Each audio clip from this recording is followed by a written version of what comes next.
we're back. The Six Nations is back with round 3, England versus Scotland. We're done with the rest weekend, England versus Scotland, and we've got news because Steve Borthwick has already announced his lineup to take on Scotland at the Allianz Stadium / Twickenham. Calcutta Cup time. We cannot wait for this. I'm going to do a full preview on Thursday when I see both teams are announced, but for now we're going to focus on the England team. I'm going to talk about a bit about my thoughts on the squad, obviously as an English fan. So yeah, let's get straight into the lineup. So we're starting off with the exact same forward pack as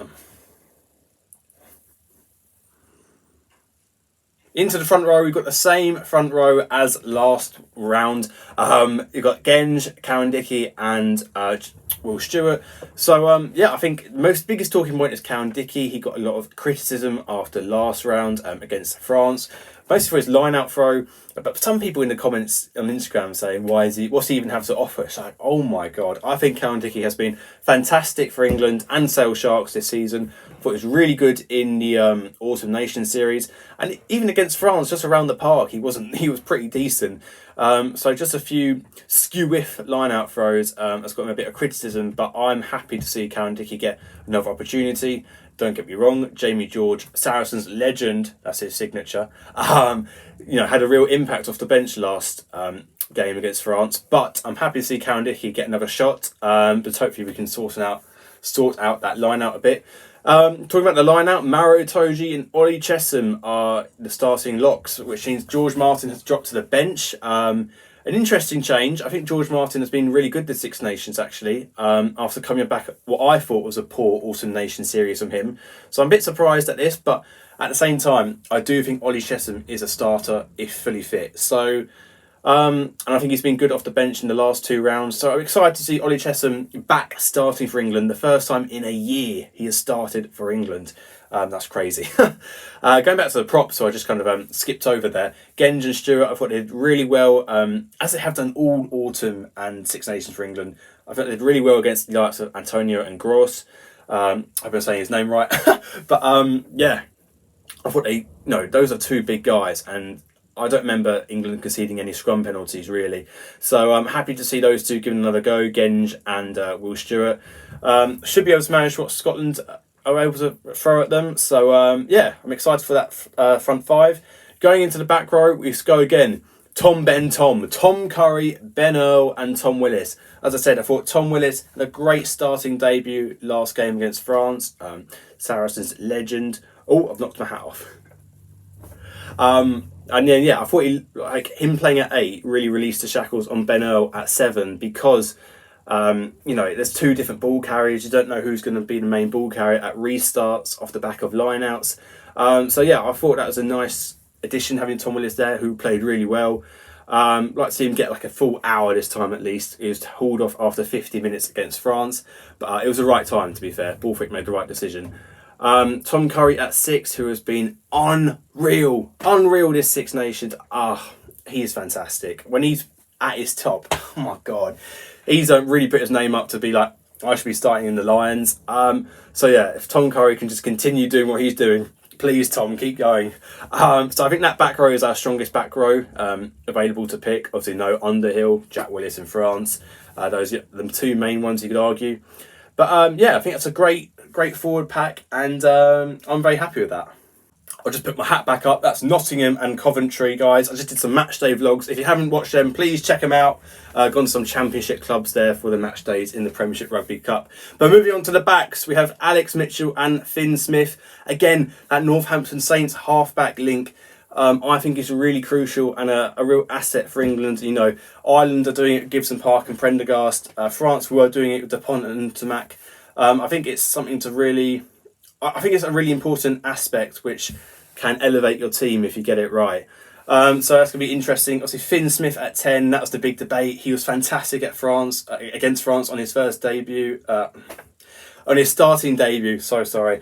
And yeah, I thought he played really well. His passing game is really, really good. He's usually quite smart with his kicks. I thought he made a couple of mistakes, but when I see him play for Northampton against Bath and Finn Russell, he's usually very good with his kicking game. So I'm happy to see Finn Smith get another start at 10.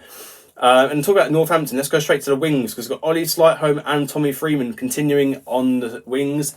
It's going to be interesting. Who's going to play at wing for Scotland? Is it going to be Van der Merwe? It's going to be Van der Merwe, you'd assume. And then is it going to be Steyn? I've heard Steyn is close to coming back. Is Darcy Graham okay to come back after that bad injury against Ireland? We all hope he's okay and well. Or they could play Kinghorn on the wing and move someone like Tom Jordan to fullback. So lots of options for the Scottish. Either way, I think Ollie Slightholme and Tommy Freeman had the quality in the air and in defence to handle whatever Scotland try and throw at them that way. If they get caught out, I don't expect it to be a 1v1. It'll be a whole defensive system error. So yeah, it'd be interesting to see that battle. I think the wing spot is obviously Scotland's strong point, so that's going to be really interesting. Going into the centres, Henry Slade and Ollie Lawrence, really happy with that. I think Henry Slade gets a lot of stick and not always deserved. And people seem to not be talking about him right now, which means he's doing something right. He's not making any massive mistakes. So I'm happy to see Slade and Lawrence continue on. Ollie Lawrence versus Hugh Jones. What a battle that's going to be. Both players have been on fire. So that's going to be really entertaining to watch as a rugby fan of either of these teams or as a neutral. And then obviously Marcus Smith at 15. This is an interesting one, this. I think it's a good option. I'm enjoying it.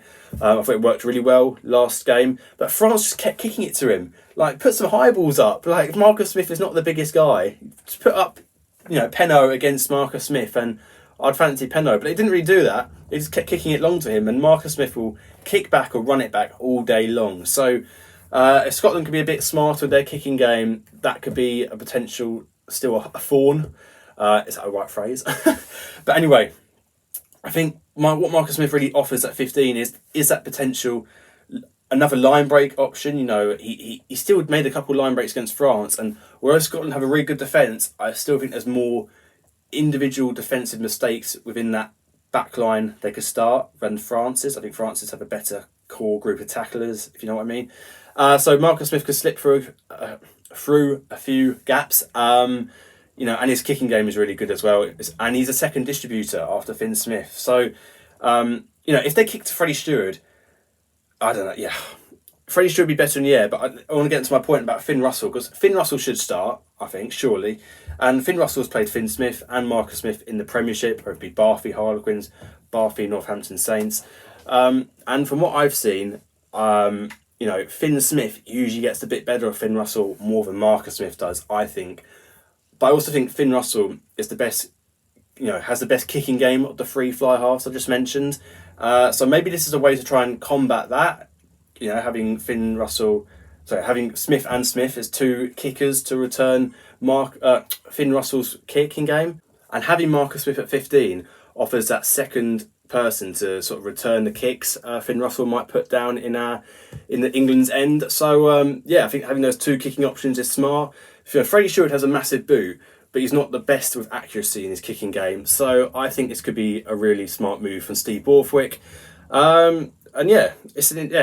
It's going to be an interesting battle to watch, the kicking game.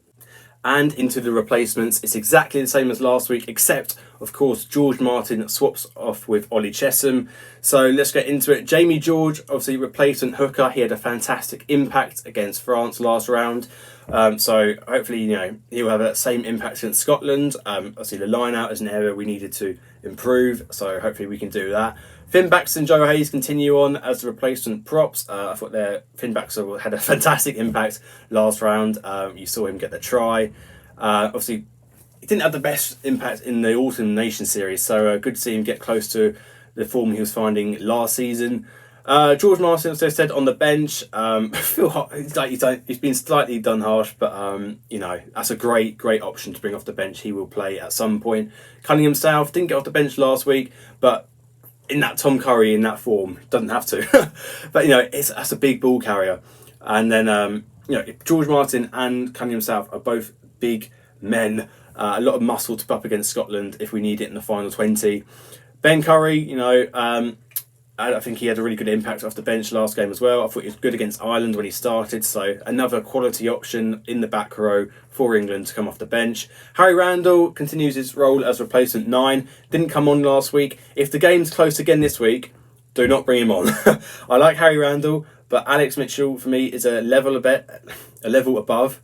I was saying above and ahead, and I mixed them. A level above, But Harry Randall, he's very attacking, Harry Randall, and I think he got more room for attack against Scotland, so I'd expect he does come on at some point. And then Elliot Daly, the legend Elliot Daly, is back and on this spot on the bench, number 23. And I'd imagine he could be quite crucial here, actually, because if Scotland do send up a lot of high balls, and if Marcus Smith is struggling, get Elliot Daly on. Or one of the wingers, get Elliot Daly on. But that's a good bench. Lots of options. Again, we're going for the 6-2 split. Elliot Daly, I think, is crucial for a 6-2 bench split. So yeah, I'm pretty happy with those replacements. But yes, overall, that's a squad to take on Scotland at the weekend. I think a good squad. Interesting that we've released it this early. It does give Scotland a couple extra days to make any adjustments if they want. If they see any particular players which they think they can target, they can make those changes now. But at the same time, I believe if you want to be a top team, you have to focus on yourself and know what you're going to do with whoever you play, the rough game plan against whoever. And England want to try and impose their own game in these sorts of fixtures. So, yeah, I think England can win this game. I'm going to get more into it in my preview, but England needs to get into the mindset of we want to win. We want to win with the 4 tries. Not just we need to beat Scotland for the first time in 5 years. No, there's a possibility they'll be in contention of winning the Six Nations in the final week. They need to get bonus point wins. You need to go into this game mentality. We're going to win, and we're going to win well. We're going to get 4 tries. We're going to get more than 4 tries, and we're going to make a statement victory at home against Scotland, who got hammered by Ireland last week. We beat France at home. That was not a fluke. We're going to put in a good performance. So that's what I want to see from England. I think we have the squad to do it. All 23 of these players are fantastic players. So yeah, let me know what your thoughts are, guys, of this squad.